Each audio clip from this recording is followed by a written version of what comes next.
بوډا او د لیوانو پلونه. لیکوال نصیر احمد احمدي. 8مه برخه. یو څه موده مو په راسره راوړو پیسو ګزاره وکړه او بیا راشن راته حواله شو. اوړه خوړې او وریجې به یې راکولې، خو ضرورتونه ډېر وو. په تېره بیا هغه وخت چې میره مې ناروغه شوه. هغې د شکرې ناروغي درلوده او د ډاکټر په هرې نسخې به مې څو نوټونه ورکول. له بل لوري د ژوند نورې اړتیاوې هم ډېرې وې، ځکه مې بیا له خپلو مټو نه کار واخیست. هغه وخت ځینو کډوالو د کورونو جوړولو ته مخه کړې وه. ما هم خټګرۍ ته لاس ور وغځاوه او تر ماښامه به مې مزدوري کوله. د وخت په تېرېدو سره په کیمپ کې تر خیمو ولاړو دیوالونه ډېر شول او وروسته بیا ټول کیمپ خړو کورونه ونیو. د انور د 7 کلنۍ غاښونه لا نه وو لوېدلي چې هغه مې د کیمپ په یو ښوونځي کې داخل کړ. له هماغه لومړیو ورځو یې راته معلومه شوه چې هلک د درس په زده کولو کې تکړه دی. انور به هر ماخوستن پلتۍ راته وهلې، کتاب به یې پرانیست. ده له درس سره مینه لرله. تل به یې کتاب سترګو ته نیولی و. په 2م ټولګي کې 2م نمره شو او په 3م کې یې لومړی ځای ونیو. ژوند د روانو اوبو غوندې پر مخ ته، خو ستړی او له خواشینۍ نه ډک. فقر، لوږه او نیستي تر سره اوښتې وه. په کیمپ کې د بوډو، کونډو او یتیمانو شمېر ورو ورو ډېرېده. تقریبا هره ورځ به په یو کور کې د غم ټغر خور و او د هغو ځوانانو ویر به یې کوو چې له کیمپ نه به جګړې ته تللي وو او تر خپل هېواد یې سرونه ځارول. پر میرې مې د شکرې ناروغۍ زوروره شوه او هغې ساه ورکړه. کله چې جنازه پورته کېده د انور په ګریوان کې یوې تکمه هم پاتې نه شوه. د سترګو نه یې اوښکې روانې وې او خوله یې له ژړا نه سره ټولېده، ځکه انور خپله مور نه وه لیدلې. ده به د مور مینه په خپلې انا ماتوله او هغه ورباندې ګرانه وه. نور مو په کور کې د اور بلولو لپاره څوک پاتې نه شول. تنور سوړ شو او ما به له نانوایي نه ډوډۍ راوړه. یوه ورځ د کیمپ ملا را یاده کړه چې د خپل ګاونډۍ لور په نکاح کړه، ځکه تر اوسه لا ځوان یې. نجلۍ هم اخلاقي ده، کورګی به دې پرې جوړ شي. خو ما ته مې خپل ماشومتوب سترګو ته ودرېد. زړه مې نه منل چې انور ته دې د هغه میره چونډۍ ولګوي، ځکه مې د ملا وړاندیز رد کړ. موږ به د پېښور تودې شپې د بام پر سر تېرولې، خو د هغه ځای ستوري د قره باغ د ستوري غوندې راڼه نه وو. انور به تر ناوخته پورې زما پر ټټر سریښی و. ده به بېلابېلې پوښتنې کولې، خو ډېر معلومات به یې د خپلې مور په اړه رانه غوښتل.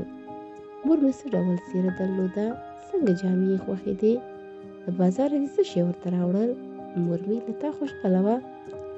ما به د دې هرې پوښتنې ته اوږد ځواب ورکوه او د به په پوره دقت غوږ راته نیولی و. په 15 کلنۍ کې تر پاسنۍ سره شونډې نرۍ توره لیکه راوګرځېده.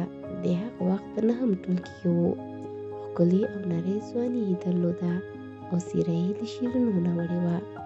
یو مازدیګر یې پخوا به دې غږ راته وویل، بابا یوه خبره درته وکړم. په حیرانتیا مې وویل، څه خبره؟ نه غواړم چې تا په سره لمر کې د پیاز او کچالانو ریډ ته ولاړ ووینم. د هغه پر اوږه مې لاس کېښود. ګرانه چاره څه ده؟ د ژوند لپاره باید یو څه وکړو. نرۍ شونډې یې وخوځېدې. داسې به وکړو.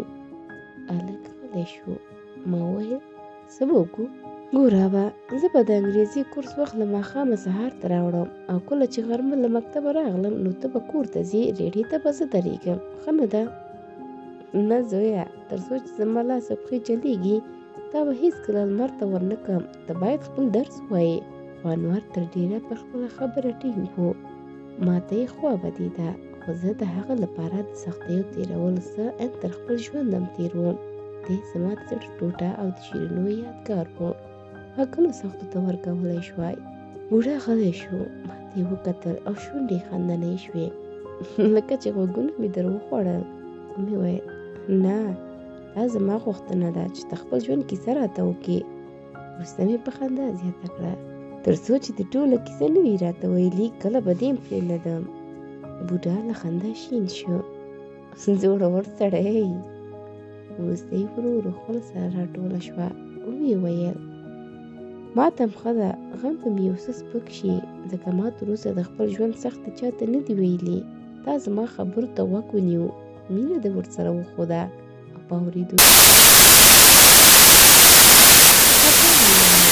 خو غواړم چې نور څه واورم. ده وخندل. خو اوس د ماښام اذان ته لږ وخت لرو، نورې خبرې به ماخستن ته پرېږدو. ما ورسره ومنله او له کوټې نه ووتم. د ماخستن ډوډۍ مې له مور سره وخوړه، ځکه هغه یوازې وه. پلار او ورور مې د مېلمنو په کوټه کې له بوډا سره په یوه دسترخوان ته پلتۍ وهلې وې. مور مې خبرې کولې، له قیمتي نه یې سر ټکاوه. ویل یې چې تر دې خو د طالبانو وخت لا ښه و، دا نوې پیسې خو تورې خاورې دي، هېڅ برکت نه لري. مور مې ډېر وخت د کرزي حکومت ته ډونګېده، بیا ولاړه شوه، چای یې دم کړ او په پتناسه کې یې کېښود. وروسته یې راته وویل چې چای د مېلمنو کوټې ته یوسم. ما هم پتنوس راواخیست، د مېلمنو کوټې ته ورغلم. ورور مې په بخارۍ کې پورې لرګي پسې کول، خو بوډا او زما پلار د سیاست په اړه سره غږېدل. باس یې تود و. پلار مې پر کرزي خاورې اړولې. ویل یې چې سوړ سړی د جدیت نه لري، حکومت کې د کار وړ خلک لږ دي او د خلکو په ژوند کې د پام وړ کوم مثبت بدلون نه دی راوستی. خو بوډا بیا د کرزي حکومت غنیمت ګڼه. ستونزې او خوالیګاوې یې منلې، خو مجبوریتونه یې هم یادول او پر دې خبره ټینګ ولاړ و چې که دا ځل ګډوډي جوړه شي نو دومره وینې به وبهیږي چې له خلکو نه به تېر وحشت هېر کړي.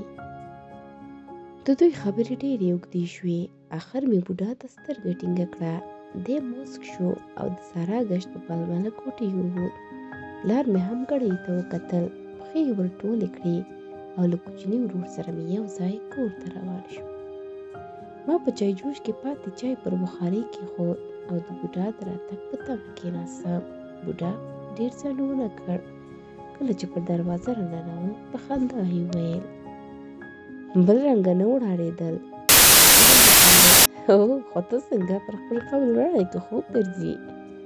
بوډا زما پر مقصد وپوهېد او په داسې حال کې چې پر خپل ځای کېناسته په خندا یې وویل: نه بچیه، شپې اوږدې دي، خبرې به کوو، خو ته راته دا ووایه چې په کوم ځای کوم. په بیړه مې وویل: انور د کار کولو ته نه پرېښوده. بوډا یو سوړ اسویلی ویست او ویې ویل: ژوند همداسې پر مخ ده. لاسي ریړۍ مې د لرګي په یوه غرفه بدله شوه او د لمر له وړانګو نه سیوري ته شوم.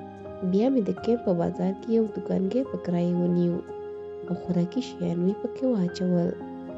انور په تر غرمې په ښوونځي کې یو مازدیګر به یې د کیمپ 2 ماشومانو ته انګلیسي ورښوده، ځکه ده څو کاله کورسونه ویلي وو او په انګریزۍ ژبه یې ښه غوښته. ژوند خو و، ګزاره کېده، څه پیسې به دوکان راته جوړولې او څه به هم د انور له زده کوونکو نه فیس اخیست. دی به د هرې میاشتې په پای کې راته کېناست او ګټلې پیسې به یې زما پښې ته کېښودې. انور زلمی و، خو هېڅ وخت به یې پر وخت به یې ماته خوله جګه کړه او کله چې به مې تر اړتیا ډېرې پیسې ورته ونیولې، یوازې دومره به یې واخیستې چې ضرورت به یې ورته درلود. دی هېڅ وخت بې ځایه نه ګرځېده. درنه خویونه یې لرل، لږې او په تول پوره خبرې به یې کولې. ګاونډیانو که به یې دروند نوم درلود. انور په 18 کلنۍ کې لیسه خلاصه کړه. بیا یې د مهاجرو په یو پوهنتون کې امتحان ورکړ او پر خپل لیاقت ډاکټرۍ ته بریالی شو. په هغه ورځ ډېر خوشحاله ښکارېده، سترګې یې له اوښکو ډکې وې. لومړی یې زما لاسونه په ښکلولو لاندې کړل او بیا یې کلکه غېږه راکړه. ده خپل بریالیتوبونه زما د خولو د تویولو له امله ګڼل. په هماغه شپه تر ناوخته زما په ټټر سر ایښی و. نورې شپې به یې له ما نه خبرې اورېدې، خو په دې شپه ده خوله ډېره ښورېده. زما ستونزې او کړاوونه یې یادول او د هغو خواریو په اړه غږېده چې د انور په وینا ما د ده لپاره ګاللې وې. انور په پوهنتون کې هم تکړه و. د درس تر څنګ به یې د پخوا غوندې نورو ته انګریزي ورښوده. ده به د لارې کرایه او د پوهنتون مصرف پخپله پوره کوه او پر دې سربیره به یې خپل لاس په ګټلو پیسو کله کله دوکان ته هم سودا راوړله. ورځې په اونۍ بدلېدې. اونۍ په میاشتو او میاشتو هم په کلونو د انور د زده کړو وروستی کال و چې پانتوني د پاکستان حکومت وتړه. دا د کرزي د واکمنۍ لومړۍ دوره وه. د خلکو بیا لیکل لوسته تمه پیدا شوې وه او د ښوونځیو، لیسو او پوهنتونونو زده کوونکي ډېر شوي وو. انور هم له نوموړه کابل ته راغی او کله چې په کابل پوهنتون کې خپل کارونه سم کړل نو موږ تصمیم ونیو چې باید خپل هېواد ته لاړ شو. هماغسې وشول. موږ درې تنه پېښور ته تللي وو، زه، میره او انور. خو د راتګ پر مهال د میرې هډوکي د پېښور په خاوره کې پاتې شو. کله چې تر 20 کلن هجرت وروسته بېرته قره باغ ته لاړو، زموږ د کور پر ځای یوازې د خاورو غونډۍ ولاړه وه. د کلي هدیره څو چنده لویه شوې وه او د کورونو په دیوالونو کې د ګولیو د لګېدو ځایونه ښکارېدل. د خاورو غونډۍ مو هواره کړه او د کور په پخواني ځای مو د پخوا غوندې 2 کوټې او یو دالان جوړ کړ. انور څه موده وروسته کابل ته لاړ او زه یوازې پاتې شوم. په لومړۍ شپه تر ډېره خوب نه راته، داسې وم لکه کومه ورکه چې مې شوې وي، ځکه انور به تر خوب مخکې تل زما پر ټټر سر لګاوه. په 24 کلنۍ کې هم همدا خوی ورسره ته. ده به تر ډېره زما پر ټټر سر ایښی و، پېچلي وختې به یې په استره باندې لګېدل او خوند به مې ورنه اخیست. موږ به له یوې او بلې خوا سره غږېدو، خو د پخوا غوندې به مو ډېرې خبرې د شیرینو په اړه وې. انور یوازې هغه وخت خپلې بسترې ته ورښویېد چې سترګې به یې خوب ته وردننه کړې. خو بیا هم زړه راته ډاډ راکړ چې انور به په رخصتیو کې راځي. اټکل مې سم وښود. انور په 2مه جمعه کور ته راغی. د 2 اونیو خبرې یې ټکي په ټکي راته وکړې او د شنبې په سهار بېرته کابل ته ستون شو. انور په میاشت کې 1-2 ځلې کور ته راته. تر ډېره به راسره ناست و. خبرې به یې راته کولې. د خپلو درسونو په اړه غږېد. ویل به یې چې د انګریزي ژبه څومره زده کوونکي لري، د لیلیې ژوند یې څنګه دی او د کمپیوټر په زده کولو یې ذهن څومره ښه کار کوي. انور چې په هر ځل کور ته راغی نوې خبرې به یې راته لرې. ما به غوږ ورته نیولی و او د ده خبرې ښې راباندې لګېدې. انور د پوهنتون وروستی کال هم په بریالیتوب پای ته ورساوه او پر نوم یې د ډاکټر کلمه هم ورزیاته شوه، ډاکټر انور. وروسته یې په یوه بهرني مؤسسه کې کار وموند او ما په لومړي ځل ډالر ولیدل. د ده راتګ ورځ د سیمې د ډېرو اوسېدونکو ته معلومه وه. له ډاکټرسرۍ به یې زموږ انګړ له وړو زړو تور سرو سپین سرو ډک شو.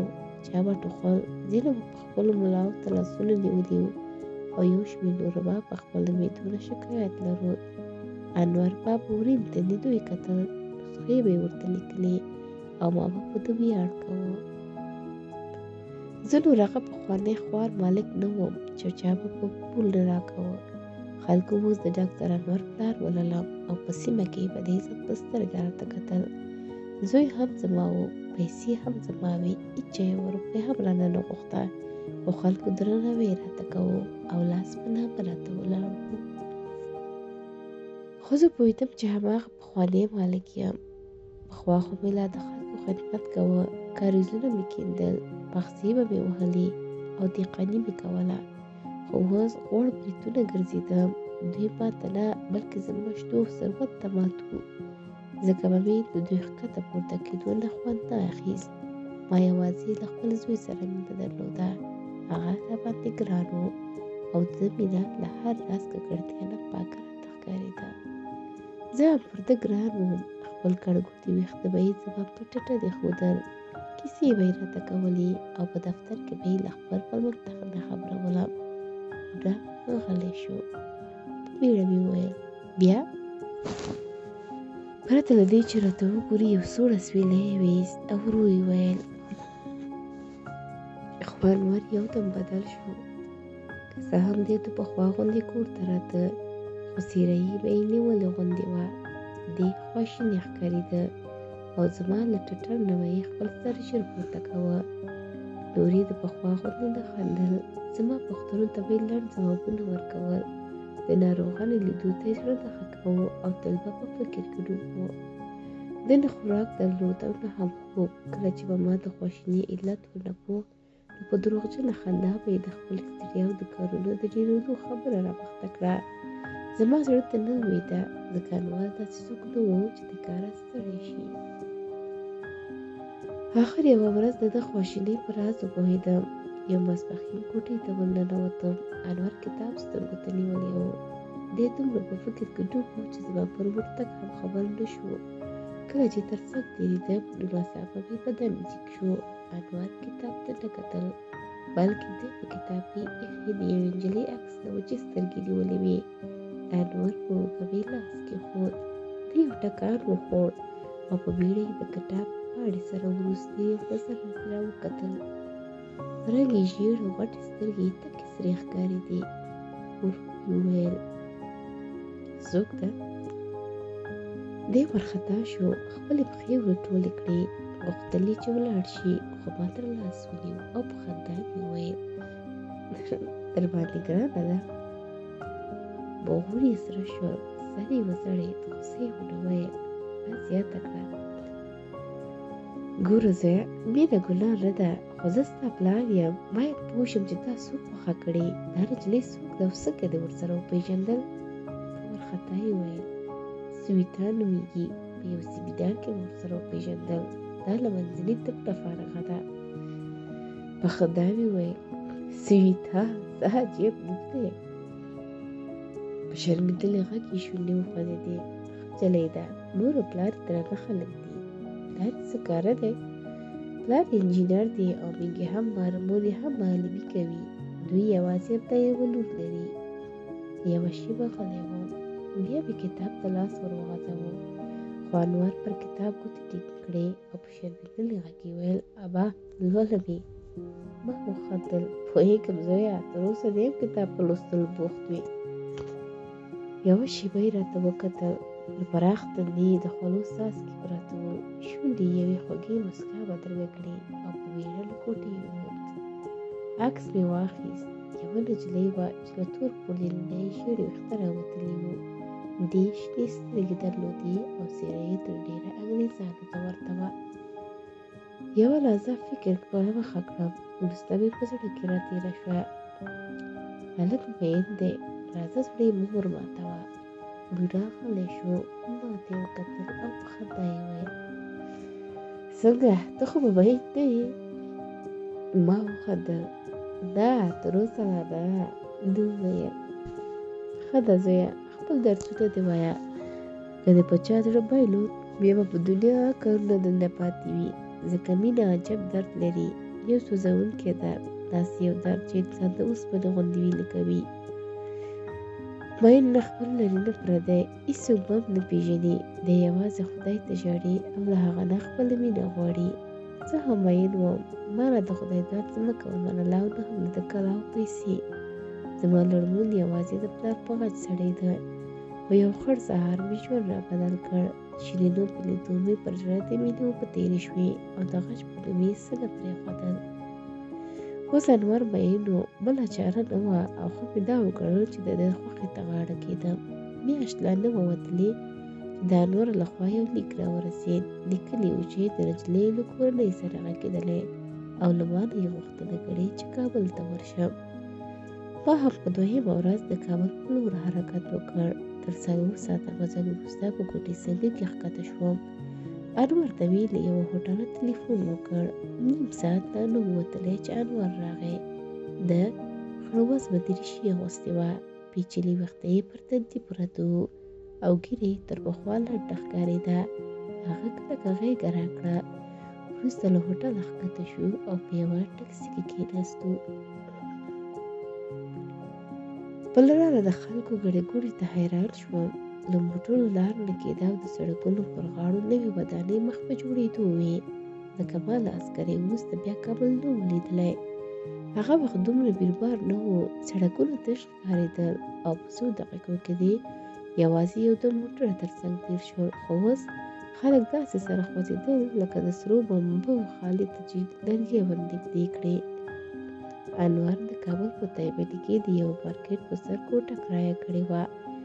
د کوټې یوه دیوال ته یوه توشکه پرته وه، بل کونجي له کتابونو ډک و او ورته نږدې څو پیالې چایجوش، د ګاز ډبه او یوه کوچنی دیګ ښکارېده.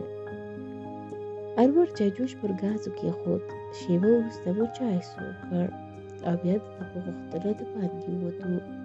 لومړی یې په یوه مغازه کې یوه نوې کورتۍ راواغوسته، بیا یې پر یوه سپینه خولۍ پیسې ورکړې. وروسته یې د کابل د حمامونو په ستاینه خوله پرانیسته، ویل یې چې تودې اوبه لري او ګرمه هوا یې په بدن کې خیره نه پرېږدي.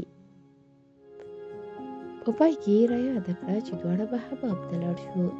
ما ویل چې همدا نن سهار تر اوبو ووتم، او ده په خندا زما ګیرې ویښتو ته اشاره وکړه چې د لارې دوړو وهلي دي.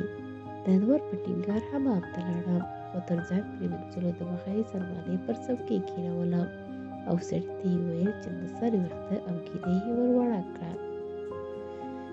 د سر د ویښتو په کمولو کې ما هم کومه خبره نه درلوده، خو پر ګیره مې زړه نه کېده. خو انور ټینګار کاوه چې د مزید ویښتو سرونه به یې بېرته کړي.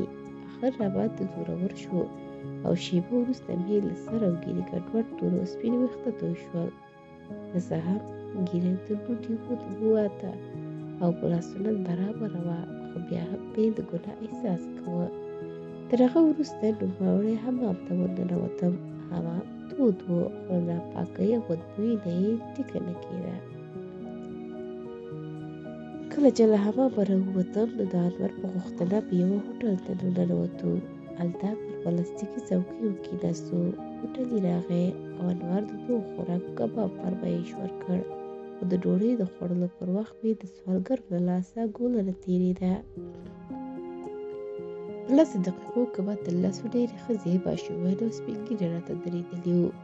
لومړیو 2-3 ته مې یو څو ماتې روپۍ ونیولې، خو بیا مې تر وس تېره شوه.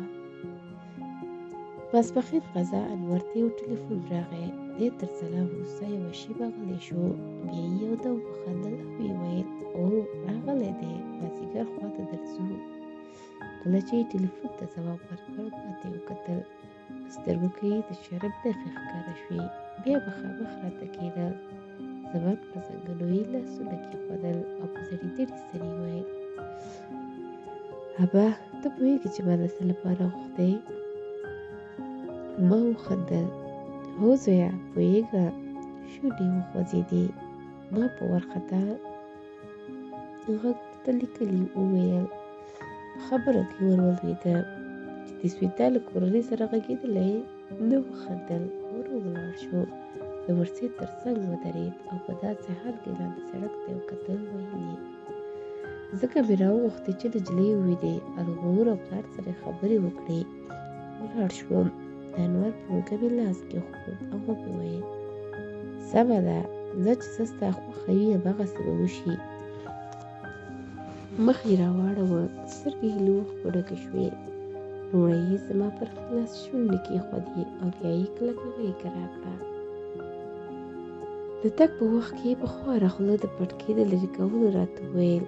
دلیل یې دا و چې هوا توده ده او ما د انور لپاره له هلکتوبه راهیسه په لومړي ځل خولۍ پر سر کېښوده. انور په لاره کې د نجلۍ د کورنۍ په اړه خبرې کولې. ویل یې چې لوستي خلک دي، ولور نه اخلي او د ښوروا لنډه ډوډۍ هم لا په کاشوغه خوري. د خبرې کولې، د دوی د ژوند په اړه غږېده او غیر مستقیمه توګه یې پر غوږ وهلم چې د خواري ژوند نزاکتونه کوم دي. تر 1.5 ساعت مزل وروسته په یوه پخه کوڅه کې له ټکسي نه ښکته شو.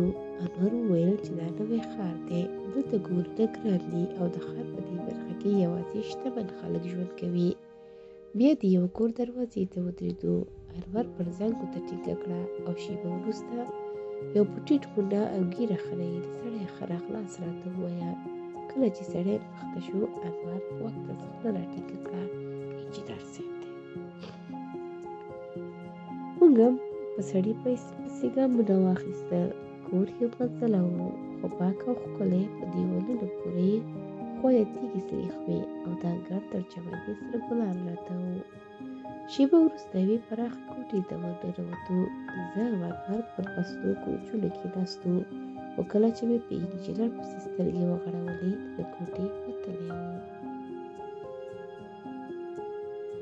شاوخوا مې وکتل، کوټې ښکلې پردې لرلې او پر مخامخ دیوال د یوې نوې بربنډ نجلۍ یو لوی تصویر راځړېده. د انور وارخطا غږ مې واورېد: ابا، د هندي فلمونو یوه لوبغاړې ده. دا وخت په یوه پخه ښځه کوټې ته راننوته. هغې ننوتې سترګې درلودې، ټیکری په غاړه کې پروت و او په سره رنګه تنګ پنجابي کمیس یې د ټټر راوتلې برخې له ورایه ښکارېده. ښځې په خندا وویل: له لیدو نه مې خوشحاله شوم. ومې ویل: خدای دې وخواروه. هغه مخامخ راته کېناسته، د کمیس لمنې یې پر خپلو غاښونو ورنونو کش کړه او په خندا یې ویل: زه د سویتا جانې مور یم. انور جان ستاسو ډېر صفت راته کړی، په رښتیا چې پر هغه ګران یاست. انور ته مې وکتل، خوشحاله ښکارېده. یوه شېبه غلی و. ښځې د میز په سر یوې پرتې نجلۍ ته لاس ور وغځاوه. نجلۍ څو ځلې خپل مخ ته وخوځوله او په تریو تندي یې وویل: خدای هم حکومت، له غرمې راهیسې برق نشته دی، له ګرمۍ نه مړه شو. بیا یې ما ته وکتل، د تندي ګونځې یې هوارې شوې او په خندا یې وویل: تاسو څنګه، برق مو سم دی؟ خوله مې ځواب ته جوړوله چې انور وړاندې یې کړ: موږ برق نه لرو، له جنراتور کار اخلو. حیران شوم. د انور له خولې مې په لومړي ځل دروغ واورېدل، ځکه موږ جنراتور نه لرو، په کور کې مې لاټین لګاوه.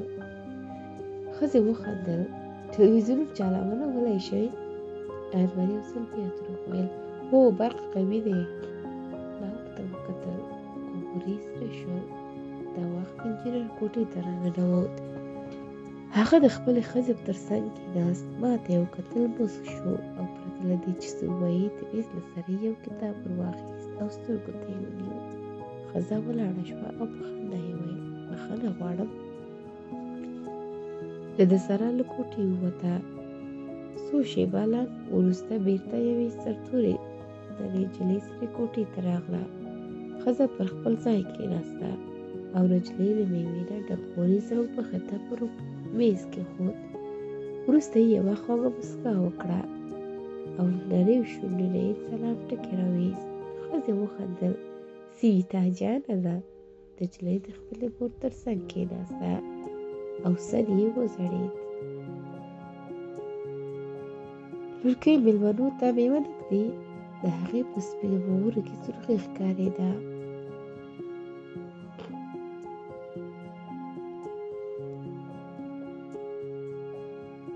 سر یې وځړېد. لورکۍ مېلمنو ته مېوه کېږده. هغې ته مې وکتل، ښکلې وه. په ګرد سپین مخ کې د اوږدو شونډو سترګو یوه نورانیزه لا پاشله. لوڅې غاړې یې له بې لستوڼو کمیس یې خور رانه کړ. د انور غږ مې واورېد: پلار مېوه در واخله. انجینر ته مې وکتل، خو هغه ته مېوه نه وه ایښې او د پخوا غوندې یې کتاب سترګو ته نیولی و. بېرته مې انور ته سترګې ور واړولې. ده ما ته کتل. حیران شوم. انور به ما ته تل ابا ویل. د ده له خولې نه ما په لومړي ځل د پلار ټکی راته ووت. پلار هم ښکلې کلمه ده، خو ما ته نابلده ښکاره شوه. دومره خوند مې ونه وانخیست لکه څومره چې دا ما په ټکي کې پروت و. ځکه انور په لومړي ځل ما ته ابا ویلي و. دې تورې ته مې اوښکې تویې کړې وې. خندلې مې وه او د ژوند خواږه یادونه مې پکې پراته وو. خو دا یو کلیوال توری و. فکر کوم انور به د ابا په ویلو شرمېده، ځکه یې پلار.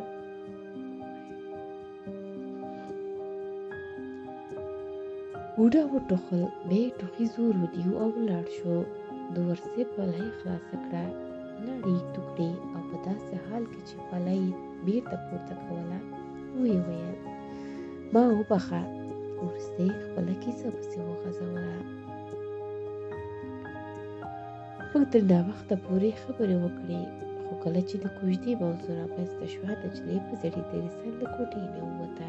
که څه هم چې د انجینر لور د ژوند مسله وه، خو د خبرو سره دومره دلچسپي نه ښوده. کله کله به یې یوه خبره له خولې نه راووته چې د ده د ذوق نمایندګي به یې کوله، خو مېرمن یې بې سرور وه. ژبه یې بې واره چلېده، خبرې یې کولې. د سویتا د راتلونکي ژوند نېکمرغي یې غوښته او له هرې خبرې سره به یې خندل. ما ته د کور اصلي واکداره دا ښکاره شوه.